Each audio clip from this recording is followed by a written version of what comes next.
Oi, Adriana, Olá, e aí? Tudo tudo bem? e você? Tudo Bom dia. ótimo. Que bom, bom dia. E aí, como é que tá a semana por aí? Corrida. Ó, feriado ferra tudo, né? Amanhã Aham. ferra tudo para nós, né, que somos autônomos, porque você tenta reorganizar toda a agenda e fazer caber quem tem que desmarcar. Então, tem que antecipar para poder ficar livre amanhã. Amanhã e ainda por cima tem outro semana que vem. Então, estamos na loucura. Ah, nossa, é verdade, né? Nossa, inclusive amanhã é aniversário do meu vô ainda, você acredita? Ixi, Aniversário do meu vô. Eu tenho que dar uma passada lá, pra dar um oi pra ele. pois é. Eu brinco que eu tenho saudade de algumas coisas, poucas coisas de quando eu era CLT. E o feriado é uma delas. Feriado, férias, porque aí é maravilhoso, né? Você fala, nossa, que maravilha, tem feriado. Você não vai trabalhar, mas você não perde nada, né? É, Quando então, você tem sua agenda, você vai tentando reajustar ali. eu assim, sou a pessoa que sou autônomo que esquece dos feriados. Eu esqueço. Quando eu mal percebi, já passou o feriado, o pessoal falando pra mim, Adriano, de que você tá trabalhando? É feriado, cara. Aí eu falo, ah, não sabia, eu esqueci. Aí, tipo, vou fazendo as coisas, entendeu? Mas no meu Sem querer. caso não dá, né? Porque pensa, os pacientes querem ter o feriado. Entende? As Sim, pessoas que sim. eu atendo Uhum. amanhã, que é o caso, né, a sexta-feira, elas não querem fazer terapia no dia do feriado, Ah, com né? A pandemia certeza. não tinha, ninguém tinha nada para fazer da vida, então não tinha feriado mesmo. Agora, né, é feriado e aí ou desmarca ou remarca, né? Putz. Então, na semana de feriado eu trabalho mais ou ganho menos. É, aí é consequências do empreendedorismo, né? Não tem jeito, a gente tem que Sim, ter uma agenda flexível para poder lidar com isso aí, né? Mas sim. é isso aí. Thaís, seja muito bem-vinda ao Cosmicamente. Eu fico muito grato que você tenha aceito o meu convite de estar aqui com a gente. Eu espero que seja uma excelente conversa, assim, para agregar com o pessoal que está aí chegando e até quem vai assistir a live depois, porque eu vou deixar gravado, né?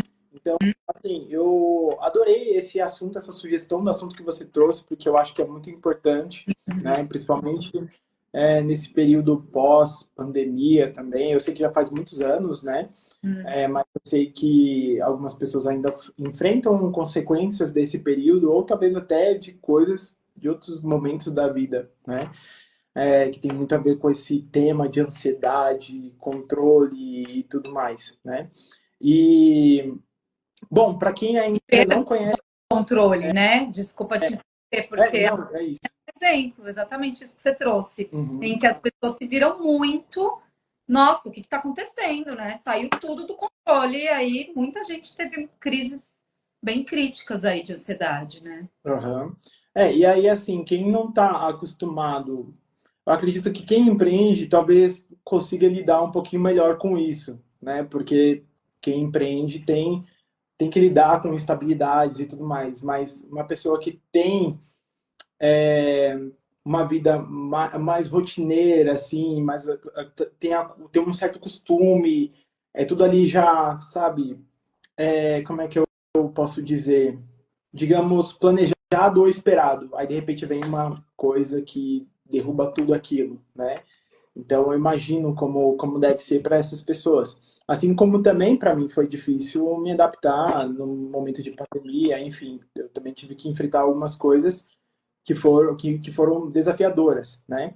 Gente, eu queria falar um pouquinho também sobre a Thaís aqui, antes da gente começar o assunto no geral, falar um pouquinho do currículo dela para vocês conhecerem. Porque eu sei aqui que tem gente que te segue também, tem algumas pessoas que já estão seguindo cosmicamente, e para o pessoal te conhecer.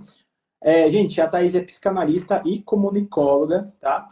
Ela tem formação em psicanálise pelo CEP, é assim que fala, ou CEP? É mesmo, né? É Centro de Estudos Psicanalíticos, certo?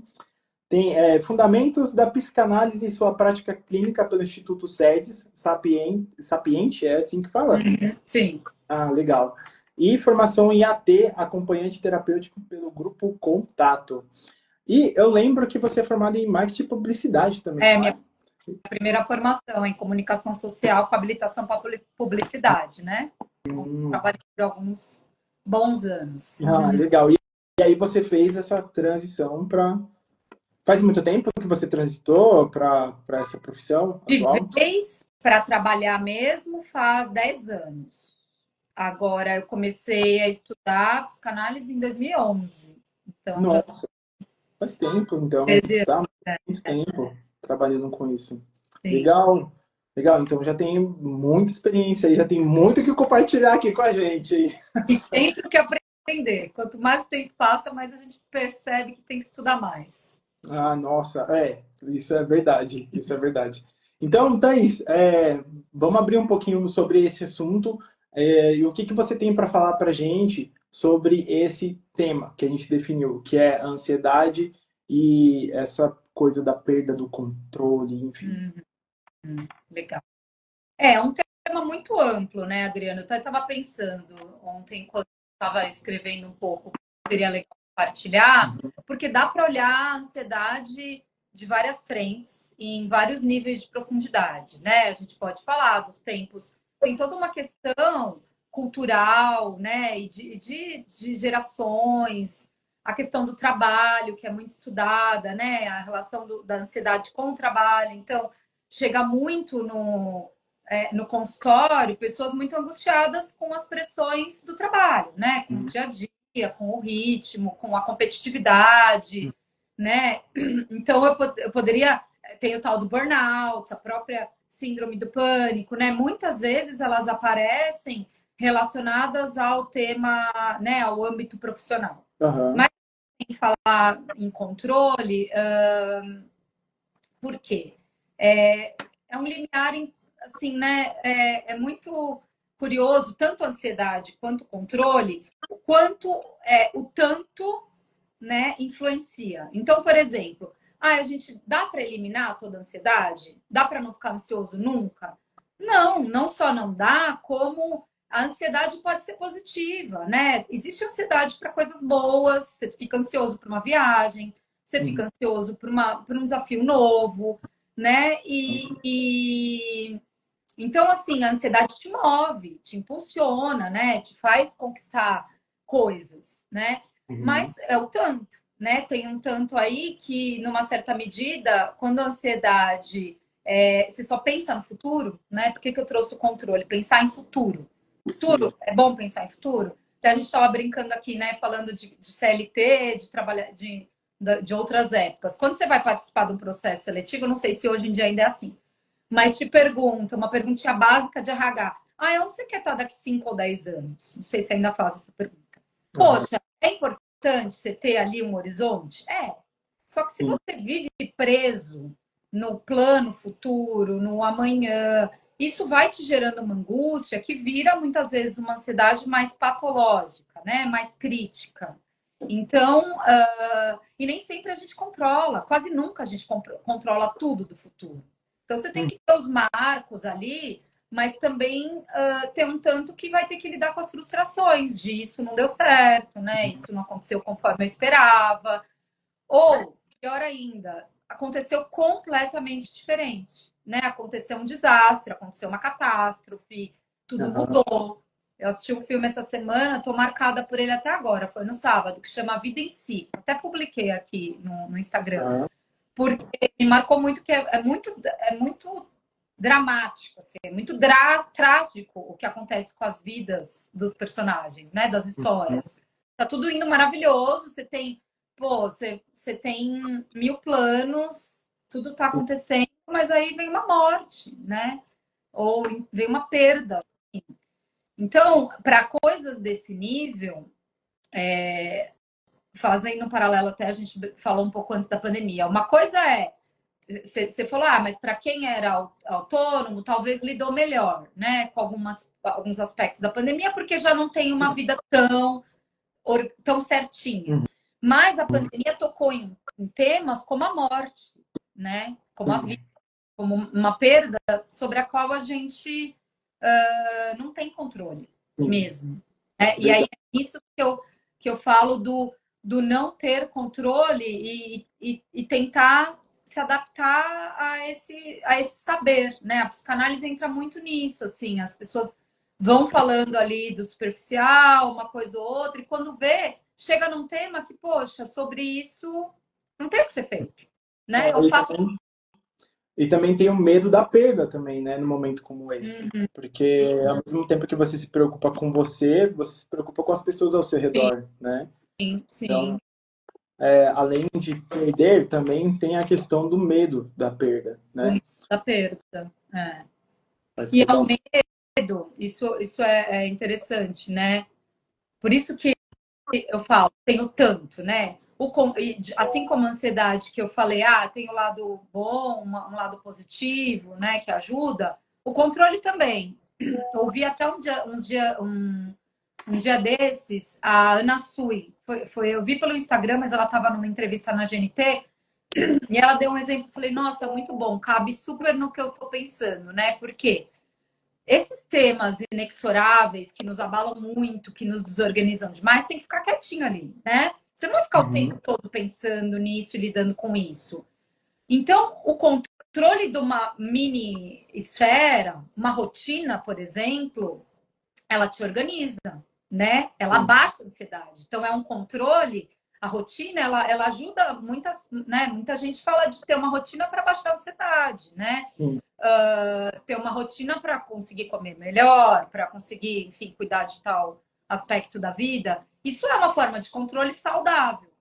Mas aí é isso que você falou, o medo da perda não é saudável. Você viver com medo de coisas que você sabe que um dia você pode perder, mas você não sabe como. Uhum. De uma relação que você sabe que não pode não dar certo, né? Esses dias eu estava Sim. escutando uma pessoa que disse: posso até dar o exemplo porque não é confidencial, porque muita gente vive isso, né?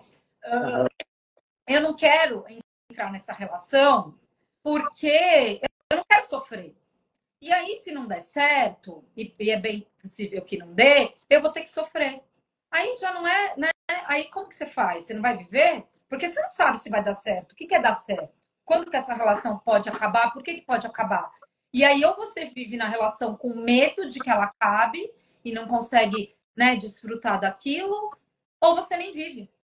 Porque você tá com medo de viver certas Perder situações. a relação, né? De que a coisa não dê certo e tal. Nossa, é uma loucura, né? Tipo, isso, a gente ter essa percepção, tipo, a gente vai deixar de viver algo que a gente quer porque tem certos medos de coisas Uhum, acontecerem e de saírem realmente do controle, né? uhum, Eu acho muito, muito louco.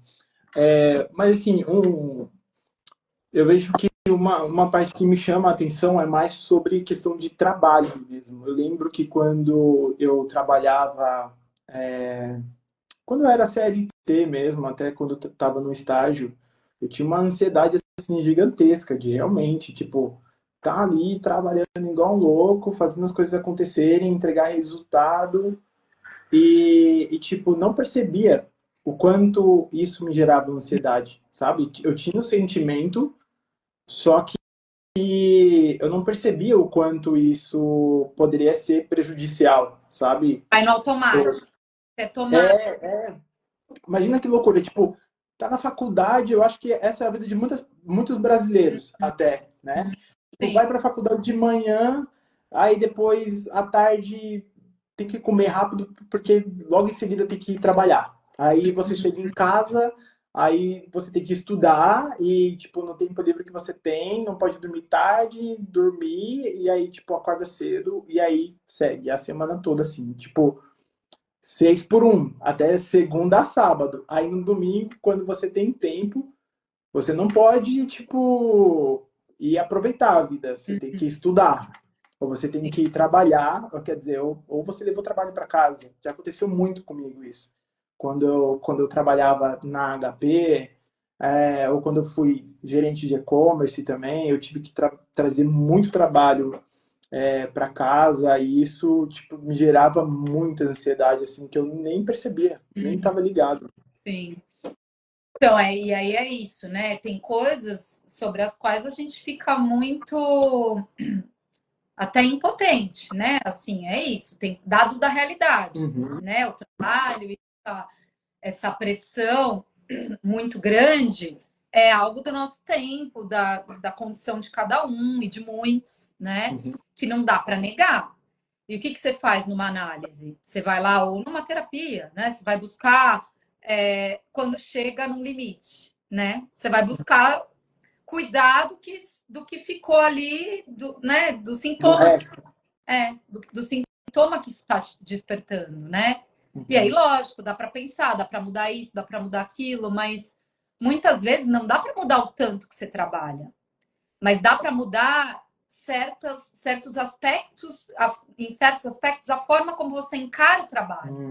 né? A pressão que você mesmo se coloca. Porque a gente muitas vezes acha que está fora, que está no trabalho, que está no chefe, que está né, no marido, na esposa, na mãe, no pai, mas muitas vezes a pressão vem de dentro, sabe? Ou dá E um aí tem relação com o a pressão de perfeccionismo? dentro põe um plus, vamos dizer, né? Uhum. Então tem algo aí, né? Até Freud falava que o controle pode ser visto como uma manifestação do ego para tentar equilibrar a realidade, as demandas mesmo, e algo do inconsciente. Pô, como que eu organizo aqui? Como que eu controlo isso? Né? E aí, o que acontece? Quando você percebe que você não está controlando, vem uma ansiedade, né? E aí, o que você faz com ansiedade? Você vai buscar lidar com essa ansiedade de um jeito onipotente. Não, eu dou conta, eu tenho que fazer mais, né? Eu posso. E aí é isso que você fala, você vai lotando sua agenda e vai atrás. Então, isso tudo é isso que eu tô tentando não isolar o fato de que a gente precisa trabalhar, de que a vida é corrida, a cidade é insana, a gente mora em São Paulo aqui, né? Uhum. Mas tem algo que a gente, na análise, vai procurando. Bom, mas e a sua parte nisso? Será que você não Sim, está achando que você pode mais do que você pode? sim, faz Né? sentido. Faz sentido. Realmente, a gente vai colocando mais coisas achando que dá para fazer, né? E até não delega funções, e Uhum. aí fica cheio de coisas, e às vezes fica até cheio de tarefinhas, né? Coisas que talvez não sejam nem importantes. E Isso é dá uma lista para gigante. passar, né? Dá para pular isso Uhum. aqui. Deixa para depois, né? Aham. E tudo isso que você falou tem relação com o perfeccionismo ou algo nesse Sim, sentido? totalmente, né? Totalmente. Então, eu estava falando da onipotência, né? Que é uma onipotência é um afeto assim que tem uma situação que tem a ver com a infância, com a fantasia, né? Freud dizia que as crianças elas sentem um senso de onipotência, né? Nas brincadeiras, nas fantasias, elas acham que elas controlam tudo, controlam o ambiente, controlam as experiências, né? Então, e nos adultos isso aparece de outro jeito, né? Na coisa de querer controlar os outros, de querer assumir situações que você não controla. E o perfeccionismo, todo mundo sabe do que a gente está falando, né? Ele está ali. Ele é primo irmão da onipotência, né? Quem que não diz, ou não ouviu alguém dizer, eu sou muito perfeccionista. Voltando na Uhum. brincadeira da entrevista de emprego, muitas vezes, grande parte das vezes as pessoas respondem, um defeito, eu sou muito perfeccionista. Coloca como um defeito. Mas, de alguma forma, tem algo ali. Não, eu sou dedicado, quero fazer tudo perfeito, né? Uhum. Eu faço bem feito. Então, tem um orgulho ali. Só que o perfeccionismo, ele pode trazer bastante sofrimento, né? Também para o sujeito. É aquilo que pode querer fazer mais e mais e mais e querer fazer perfeito, traz uma frustração, porque não dá. Ninguém é perfeito, né? Então, ali, pensando na psicanálise, o perfeccionismo pode ser explorado em algumas dimensões ali, né? Para Freud, estava muito associado ao superego, né? O superego é uma instância ali do inconsciente, tem ego e superego, que Uhum. busca dentro do nosso aparelho psíquico, é uma parte, vamos dizer, que busca a perfeição, a moralidade, fazer o certo, né? Internaliza as normas sociais, as expectativas dos pais ou dos cuidadores, né? De quem criou, dos professores. E Uhum. aí o que acontece? Gera um padrão elevado, né? De objetivo ali. Eu tenho que atingir aquilo, né? Então, vem de um superego rigoroso, né? Só que às vezes, a maioria das vezes é inatingível aquele objetivo, né? Entendi. O perfeccionismo também resulta em conflitos internos significativos. Aquilo que eu estava falando, às vezes traz sofrimento, né? Porque a pessoa está motivada a alcançar a perfeição, só que como ela não alcança, porque é impossível, ela está sempre se sentindo inadequada. Ah, eu não sou capaz, eu não faço direito, né? Eu não sei isso. Ainda mais em tempos de rede social, tem sempre alguém melhor, né? Tem sempre alguém que sabe tudo A e tal. grama do vizinho é sempre mais verde. Né? Exatamente. E aí, o que acontece? Você não consegue, aí você fica se sentindo culpado e ansioso, né? Falando no tema, porque não consegue, né? Isso também vem, assim como eu falei, da infância, das relações com as figuras de autoridade. Também tem uma raiz antiga, né? Vamos dizer. Não é de agora. Então você acha que esse perfeccionismo ele foi causado na infância por de repente uma infância caótica, onde os pais foram exigentes ou coisas nesse sentido? Ou tipo, que a sociedade mesmo exigiu muito dessa criança ou algo assim? É uma consequência, é isso? Combo, não é uma coisa só, né? Mas é aquilo que eu estava falando, eu falei de superego, né? Todo mundo tem superego, tá? É importante, é algo que funciona e que dá e que nos organiza. Só que o quanto ele vai ser mais rígido ou menos rígido tem a ver com essas primeiras relações, né? Sim, com pais, mas também a sociedade, como você falou, o ambiente, né? É sempre multifatorial. E aí vai ter gente mais perfeccionista ou menos. Mas tem um tanto ali que o perfeccionismo dá as caras, né? Para nos martirizar. Sim, eu sei, olha, eu vou te falar, eu sei muito bem como é que é isso, porque eu trabalho com marketing digital, né? Então, assim, eu trabalho muito com layout, imagens, enfim, essas coisas. E isso exige um nível de detalhes, né, de quem está realizando esse projeto. Uhum, E muitas vezes não percebe, tipo, mas a gente está sendo perfeccionista em alguns momentos. uhum, Tipo, um dos valores que eu carrego na minha agência é não ser perfeccionista.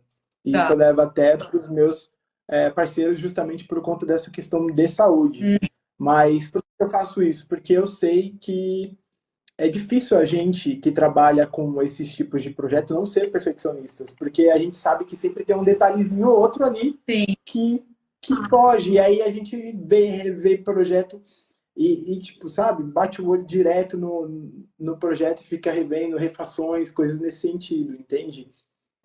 E até mesmo na questão de. Tá, né? Você vai Hã? ter um trabalho que tem uma, uma coisa que tem que olhar para o detalhe, né? Uhum. Perfeccionismo daquele paralisante mesmo, de nunca tá bom, sabe? Pô, não Ah, é assim, numa coisa de buscar um ideal, o perfeccionismo tem muito a ver com idealização também, né? Com o campo do ideal. Ah, não, aquilo é o ideal, eu tenho na minha mente que é aquilo. E aí você uhum. vai, só que você vai levando a barra, né? Você vai pondo novas camadas para dizer que Aham. nunca tá bom, né? É, Que nunca então, ficou exatamente daquele jeito. exato, eu acho que foi um detalhe muito importante que você trouxe, porque esse é um perigo que a gente tenta, que a gente realmente evita, para que o projeto não leve mais tempo para ser entregue, né? Então, tipo, a gente tem essa questão de atenção aos detalhes, mas acaba tendo esse cuidado com, tipo, não ser o perfeccionista para, tipo, realmente deixar o negócio rolar e não paralisar. Porque acontece mesmo. Das vezes a gente ir fazendo e de repente não encontra ali a forma como a gente gostaria e tudo mais, e aquilo paralisa, né? É, E aí, eu imagino que isso, estou deduzindo que isso deve vir também de acordo com cada, né, com cada cliente. Deve ter as sim, situações que eles fazem, e o cliente acha que nunca tá bom. Porque também a tem. gente, ninguém lê o que está no pensamento do outro, né? Então, depende da maior dificuldade ou menor de se expressar, a pessoa não sabe te dizer exatamente o que ela espera, ela tem lá o ideal de perfeição, você vai fazendo e não acerta, porque não consegue compreender o que ela está esperando, né? Das expectativas dela. Aí assim a gente consegue ainda evitar um pouco disso por conta das referências que a gente pede para os clientes, né? Uhum. Isso que eu falo assim no trabalho de criação de layouts, interfaces digitais e tudo mais. Então a gente acaba evitando esse tipo de problema quando ele traz referências. Aí o negócio flui certinho. Mas quando não traz essa referência, aí fica realmente tem esse problema, sabe, de refações, questão de Uhum. perfeição e coisas nesse sentido. E aí, assim, diante desse assunto que a gente está conversando aqui, eu vi que você chegou a mencionar em um dos tópicos seria pensamentos dicotômicos. O que seria isso? Tá. Pensamentos dicotômicos seria polaridades, né? Hum. Outro ponto que a gente trabalha muito na psicanálise para tentar derrubar um pouco. Tudo ou nada, sempre ou nunca, né? Certo, errado, É tipo 880? tipo 880, né? Tudo isso que a gente está falando tem um tanto a ver com o infantil, né? As crianças aprendem muito pelo concreto, né? Tanto é que a gente fala, isso é certo, isso é errado, isso pode, isso não pode, né? Só que a vida é muito mais complexa do que os primeiros aprendizados só, né? Então, pode gerar muita ansiedade quando você fica ou eu vou... Tem a ver com o perfeccionismo, né? E com a onipotência. Ou eu vou fazer perfeito, ou eu faço tudo o que eu me dispus a fazer, ou nada, né? Isso é muito presente na dinâmica das dietas, por exemplo. Uhum. Não sei se já viu quem tenta fazer dieta para perder peso. É muito comum. Então a pessoa tem Não sabia. lá o que é o ideal? É não comer nada do doce, é não fazer isso, não beber, não, não, não. Então ela tem lá o ideal, o que é o tudo da dieta. Aí ela um dia desliza. Putz, comi um brigadeiro. Ah, então já era, então não vou fazer mais nada, vou esperar acabar a semana que vem eu começo de novo. Isso é ficar entre o tudo e o nada, né? É Uhum. um exemplo, bobo, mas que acontece muito, né? É. Então, para outras coisas também. Ou a pessoa ama, nossa, ou eu sou a única pessoa da vida, ou eu não sou nada, né? Nossa. Ou eu faço tudo certo, né? Ou já era. Então, essa coisa dos extremos mesmo, né? E que trazem muita ansiedade, né? Isso se relaciona na forma como a pessoa lida com os conflitos cotidianos mesmo. Aham, entendo. E aí, eu estou imaginando aqui, de onde, entre esses extremos, né, existe um equilíbrio. O ideal seria a pessoa, tipo, ser razoável no que ela faz ou no que ela decidiu fazer, ou tipo, não, peraí, eu vou fazer, mas se não tiver perfeito, vou estar fazendo mesmo assim, algo nesse sentido. Eu gosto mais de falar de uma flexibilidade, sabe? De Interessante. tentar combater um pouco essa rigidez. Não sei se. Porque senão vira outra utopia, o caminho do meio, sabe? O equilíbrio. Também o que é equilíbrio? Vira outra pressão, né? Então eu não posso me desequilibrar. Mas o que é equilíbrio? Né? É muito relativo, cada situação, cada sujeito, cada. Aham, Enfim. Então, é muito pensar em tentar flexibilizar um pouco mesmo, sabe? E falar, pô, não é tão no extremo assim, não é tudo ou nada. Nessa situação, com esse sujeito, que é o que deu para fazer, né? O que é possível? Se dá para fazer melhor, como que é? Como que é esse melhor, né? Qual é o caminho? aham. Nossa, interessante, interessante. Porque realmente ou as pessoas buscam uma coisa ou outra ou meio, né? Uhum. E não a flexibilidade que flutua entre eles, né? Essas situações, né? E, E de e assim, entender que isso também se você for pensar, isso também é um mecanismo de tentar acalmar, né? De tentar se acalmar. Ou de acalmar as pessoas, né? A religião usa Uhum. muito do certo e errado, céu ou inferno. É uma polaridade, né? Depende Uhum. como estou falando aqui, né? No catolicismo, vai. É uma polaridade. Fica mais fácil quando você sabe, né? Exatamente o que tem qual que é o certo, né? Então, quando que eu tô no lado na polaridade legal, quem que me diz, eu vou lá tentar acertar, porque dá uma acalmada, né? Só que nem tudo na vida cabe nessas caixinhas, e aí que gera a ansiedade, a angústia. Uhum. Porque, como você falou, a vida é mais complexa do que essa questão das polaridades, né? Sim. Nossa, eu achei bem interessante você trazer isso. Porque, assim, como é que a pessoa, então, faz para ela se tornar mais flexível e aceitar que, tipo, a vida tem... É que a gente tem problemas na vida, que a gente tem situações boas, que a gente tem situações ruins e que a gente vai ter que lidar com essas situações. Tipo, que tem pressão no trabalho, que a gente vai ter que lidar com essa pressão de alguma forma saudável, digamos assim. Então, aí tem que ir para análise, né? Ah, Porque isso vai trabalhando exatamente, né? Isso é trabalho de sessão, né? Por exemplo, não é aham, se tivesse, eu brinco que se a gente tivesse respostas, os livros estariam respondendo, né? Porque a gente escreveria livros e não ia ninguém querer ficar toda semana falando. Mas aí é situação a situação, né? Você vai ponderando, você vai ajudando a pessoa a observar. Bom, será que dava mesmo para ter feito tudo isso dessa forma? Será que precisa ser dessa forma, né?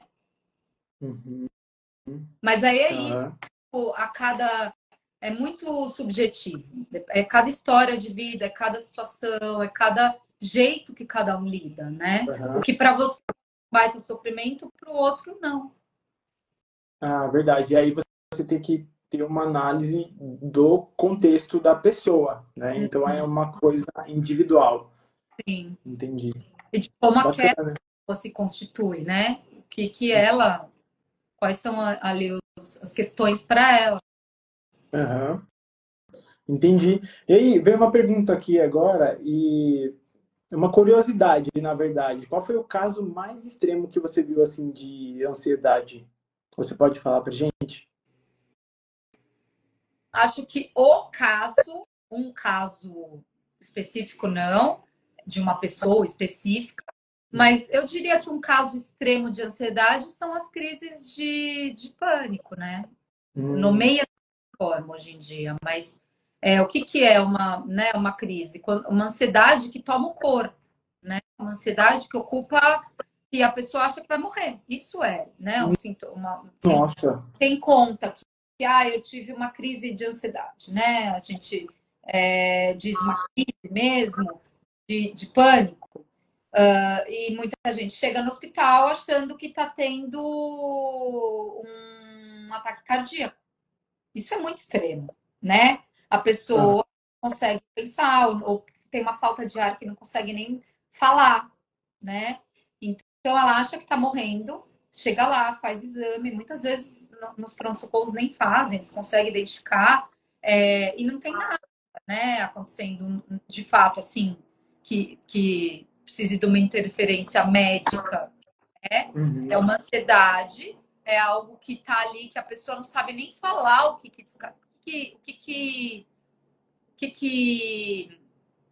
foi o ponto de partida, sabe? Caraca.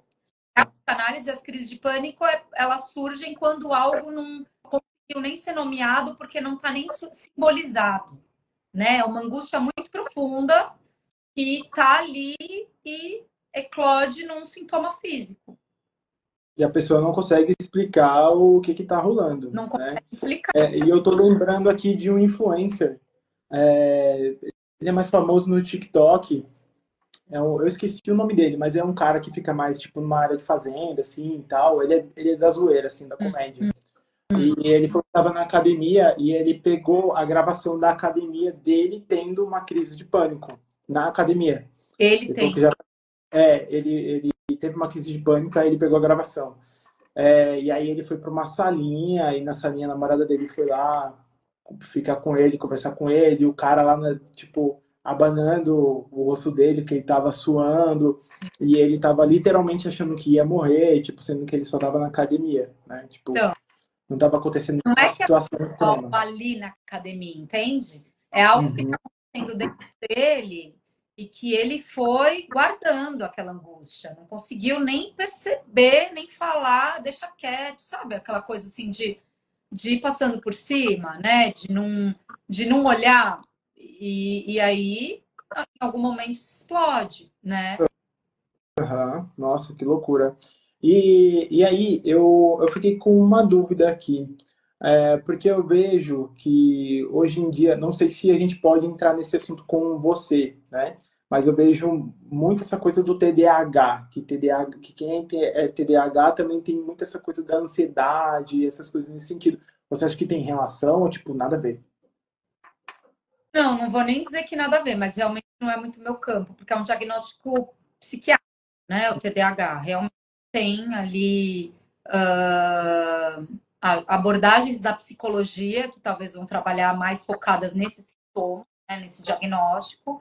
Para Uhum, é um sujeito que vai chegar com aquelas características, com aquelas questões, né? uhum, O TDAH pode ser mais uma delas, não é algo que a gente vai se enfocar nisso, né? aham, Até mesmo a ansiedade, eu tô falando da ansiedade porque é algo muito comum, é isso que eu falei, tem até, né? Não tem quem não sinta, mas a gente na psicanálise não vai trabalhar os sintomas, sabe? Não vai trabalhar aquela coisa que você está sentindo só.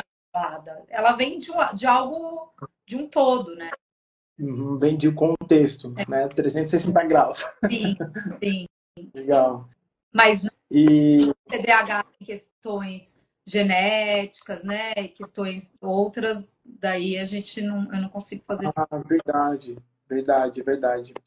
Thaís, tem algumas pessoas comentando aqui. E, gente, vou pedir para aproveitar que vocês estão aqui online com a gente, já ir deixando uma curtida na live aqui com a Thaís, para demonstrar aí quem está gostando da nossa conversa.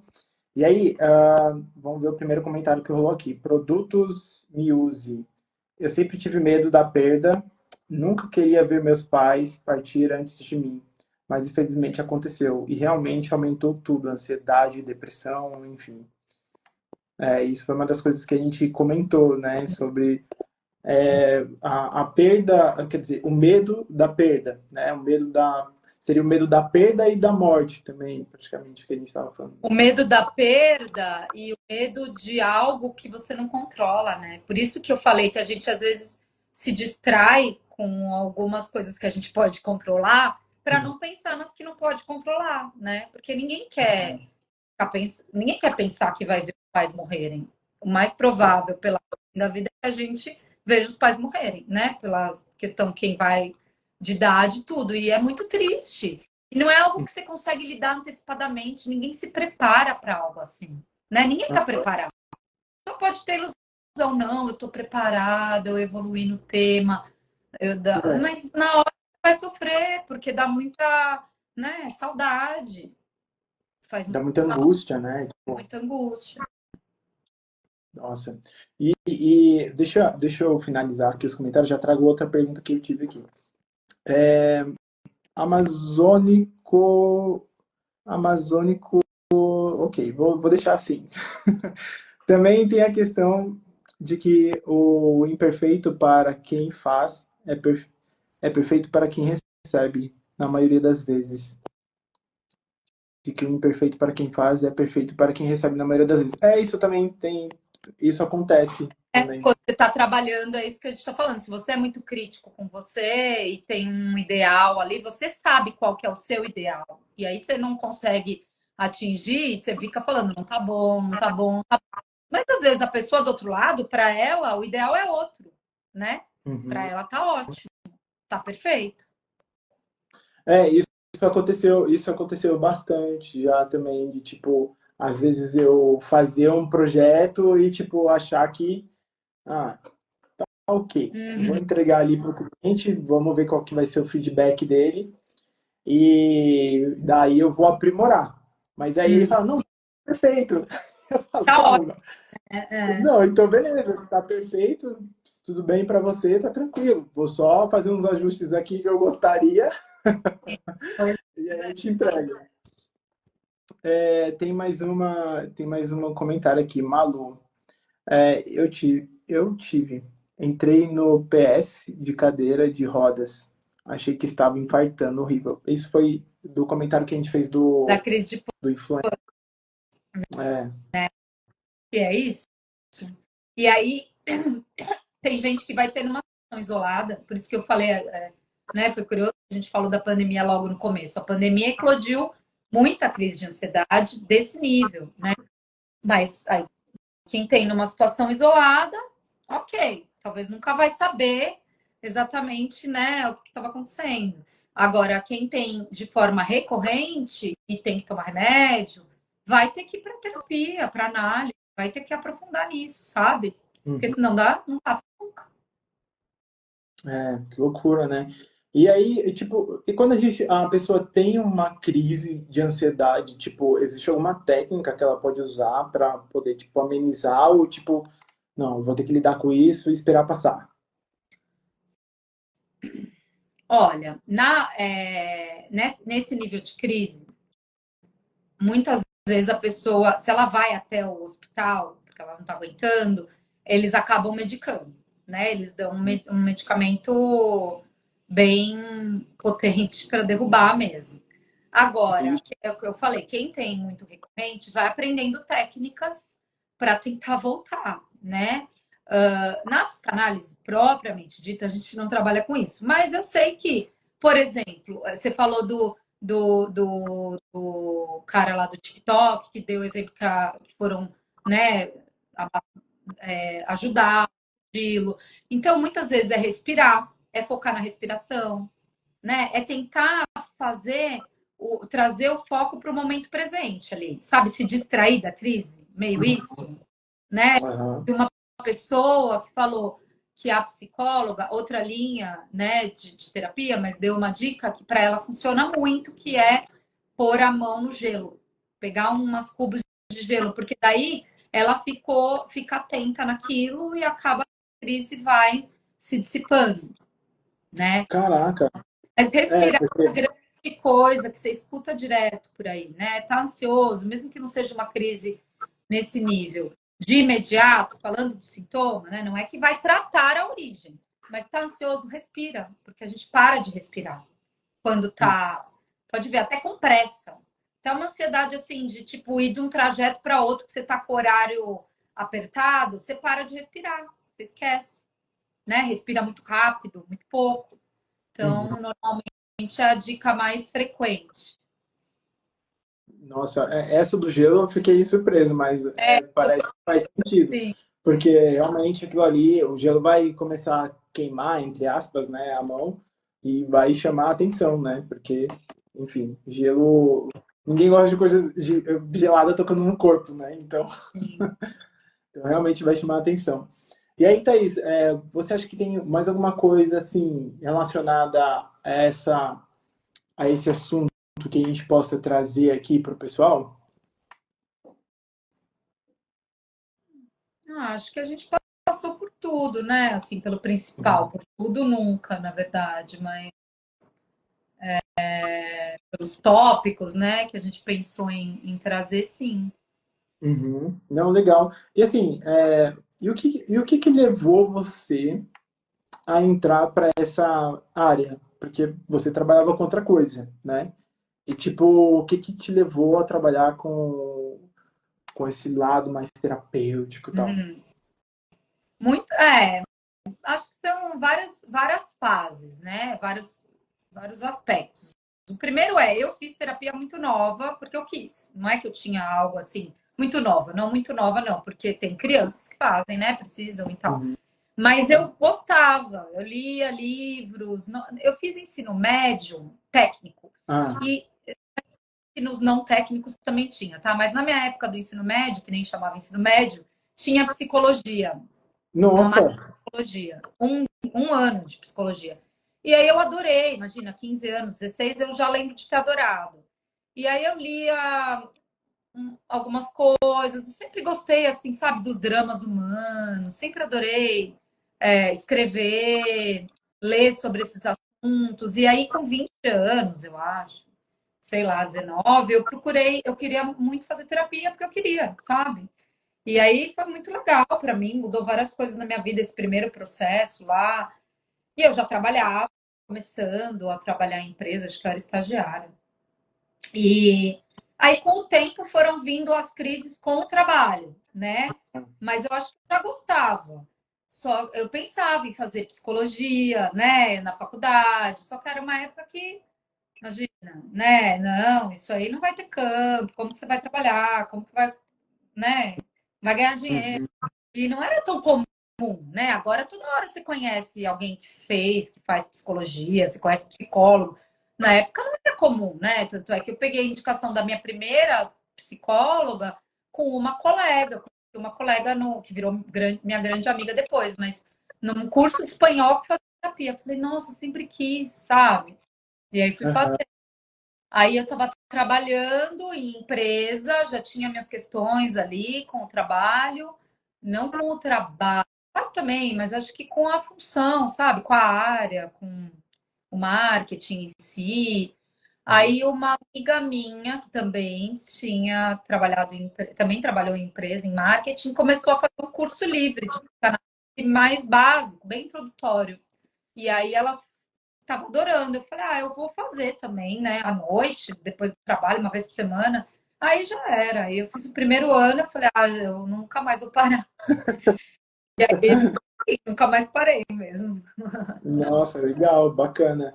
Essa é uma loucura, né? Quando a gente vai fazer transição de carreira, assim, a gente de repente gosta de uma coisa e está trabalhando com outra, e aí quando há a chance de trabalhar com aquilo que ama, Fala, vai que vai. é, No meu caso, eu também, eu trabalhava com coisas relacionadas, né? Eu estava fazendo TI, mas eu não estava conseguindo estágio na área de TI mesmo, que era programação, uhum, banco de dados, essas coisas aí. Aí veio a oportunidade de marketing digital, né? Então, foi a partir daí que eu comecei a trabalhar com marketing. Eu era estagiário, e aí, tipo, eu não sabia o que era marketing digital ainda, isso foi em 2016. tava bem. É, tava bem no começo ainda, eu não sabia o que era na prática.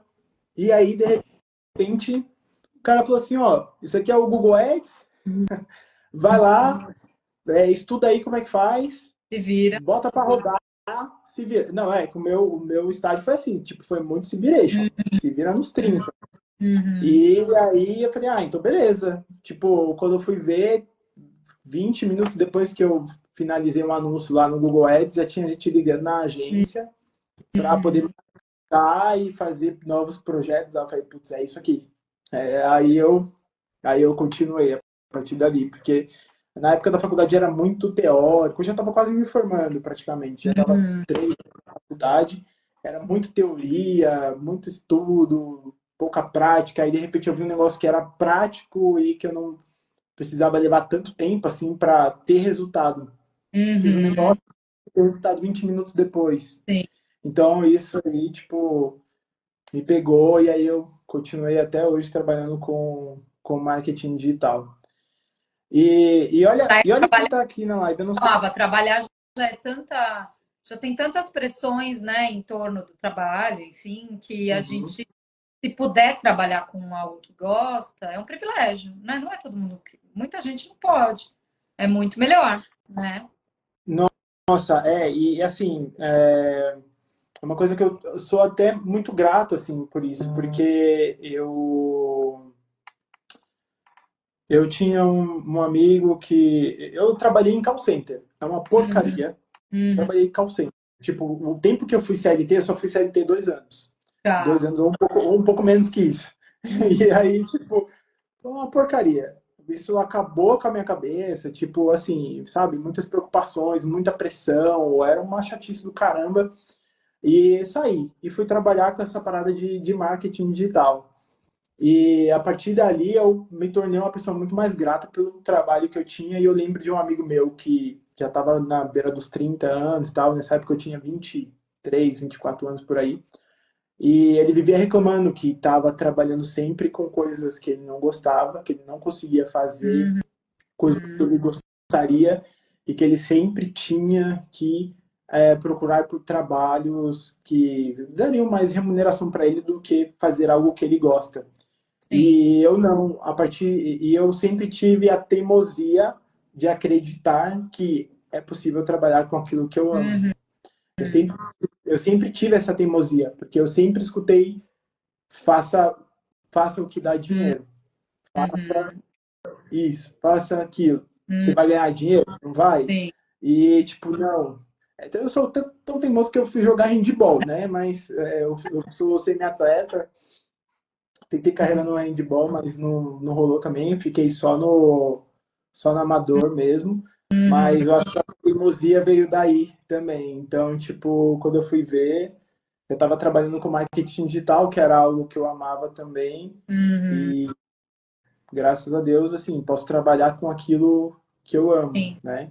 E eu vejo que muitas pessoas, na época que eu estava na faculdade ainda, reclamavam que, tipo, não dava. Uhum. E realmente é muito. Assim, eu sei que é necessário. Eu já trabalhei, sim, com. Além de eu ter trabalhado ali nessas empresas de call center, tive outros trabalhos também, tipo, como garçom. Já trabalhei na horta com meu avô tem uma horta aqui na Uhum. cidade que eu moro, já tipo, capinei mato com ele, fiz canteiro, essas coisas todas, eu odiava. Vô, desculpa, mas eu sei que é seu aniversário amanhã, mas, cara, eu não gostava, tipo, eu fazia aquilo para ajudar ele, né? Sim. E, tipo, eu sei o quanto é necessário trabalhar com isso, né? Com coisas que a gente não gosta, mas, tipo, se todo mundo tivesse a oportunidade de trabalhar com o que ama mesmo, seria bem legal, assim, porque eu segui esse caminho e até hoje tô nele, assim, eu Uhum. tenho essa preferência, por isso que eu decidi também Abrir. continuar a empreender, né? Sim. Muito bom. E olha só quem estava na live com a gente, eu não sei se ele está online aí ainda, mas é o Bruno, seu irmão, é o seu irmão, né, o Bruno? Meu irmão, minha mãe, minha tia. Nossa, Eu me sinto toda tia, nossa, quem é a sua mãe aqui? mãe. A sua mãe? Quem é a sua mãe aqui? Malu Rua. Ah, foi ela que falou aqui, o último comentário é dela. Minha tia também, amazônico mesa aposta. Ah, ela também fez uma pergunta aqui e ela já está seguindo a gente aqui no Cosmicamente. Legal, gente, sejam todos bem-vindos aí. Uhum. E faz um convite para o seu irmão também, para ele vir conversar comigo aqui. Acho que tem muita sintonia o trabalho dele, né? Ele é tatuador, mas também tem uma pegada meio espiritual, né? Cara, eu Sim. sou fã do trabalho do seu irmão, sinceramente, porque quando eu vejo aquelas artes ali que ele faz, eu fico tipo, mano, olha isso. Eu Ah, quero eu muito ainda ter uma tatuagem dele. faço. Ele tá morando fora, mas tá assim, o fuso horário é bem pertinho e acho que pode ser legal. Tem bastante coisa interessante para compartilhar. Ah, verdade, verdade. Ele tá em Na, Medellín, alguma coisa assim, eu não é, lembro. na, na Colômbia. Uhum. Caraca, caraca. Legal. E aí, Thaís, acho que a gente já meio que fechou assim. Não sei se você teria mais alguma coisa para trazer para a gente que seria interessante o pessoal comentar. E, gente, vai deixando um like de vocês aí na live da Thaís, porque eu gostei bastante do nosso papo aqui, acho que foi bem legal e com certeza vai agregar bastante para quem não estava aqui online com a gente, né? Uhum. Não, achei que foi bem legal também. Agradeço o convite, né? Até falei, ai, será que eu tenho algo, né? Porque é uma plataforma nova de mais de autoconhecimento, né? Espiritualidade, pelo que você comentou, mas eu falei, uma que eu acho que é interessante, tem pontos e pontos de vista aí, né? Não necessariamente Sim, assim, sim. eu gostei bastante de participar. Até ontem todo mundo deu risada Legal. aqui em casa, porque pelo tema, né? Porque eu falei assim. Nem eu percebi eu falando. Falei, não, é que eu tô meio ansiosa, porque eu vou fazer uma live amanhã,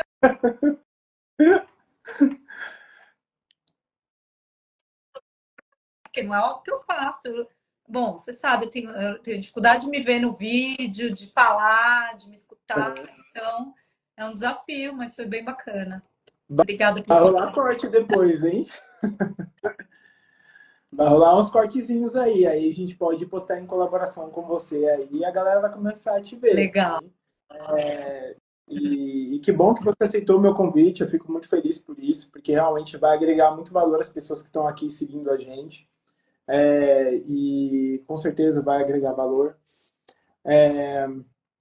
E, cara, eu achei muito legal o nosso papo, eu acho que é um assunto muito interessante, que as pessoas realmente têm que levar a sério, e porque a gente tem que saber lidar com a ansiedade e essa questão da ilusão do controle e tudo mais, né? Acho que é um assunto bem interessante. Uhum. E, Thaís, é o que eu falei para você, cara, você tá preparada aí para dar um workshop, você não percebeu ainda. Só de ver os tópicos que você me passou, eu falei, putz, olha só, Thaís, cara. Obrigada, foi muito legal. Eu nem falei tudo, porque senão fica muito teórico, né? Mas acho que valeu a pena para se preparar. Não, é isso aí, é isso aí. Acho que é um primeiro passo aí para você seguir com criação de conteúdo e também agregar valor a quem te segue lá no seu perfil, né? Uhum. Eu acho que seria um passo interessante aí para você também começar a criar conteúdo e tudo mais. Mas aí você vai sentindo com o tempo e depois pega jeito aí, né? Sim. Então é isso, gente. Agradeço demais a presença de todos aqui, fazendo parte dessa live com a Thaís, né?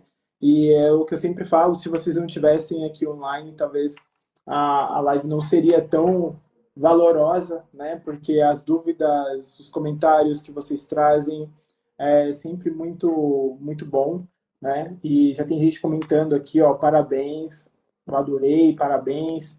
Essa moça é fera, ela é muito fera, ó, já tem elogios aqui para você, Thaís. E aí, Obrigada, gente. Uhum. então, gente, a gente vai ficando por aqui. E Thaís, obrigado novamente aí pelo seu tempo e eu espero que você tenha um excelente final de semana, um ótimo feriado aí que você possa aproveitar também, né? E a gente vai se falando aí com o tempo, quem sabe a gente marca uma próxima live, um outro tema, se a galera sugerir aí, a gente faz de novo. Valeu, obrigada, Adriano. Adorei também. Muito obrigada, gente. Falou, gente, até mais. Vou Até deixar a mais. live gravada, hein? Depois vocês veem aí no perfil. Beleza.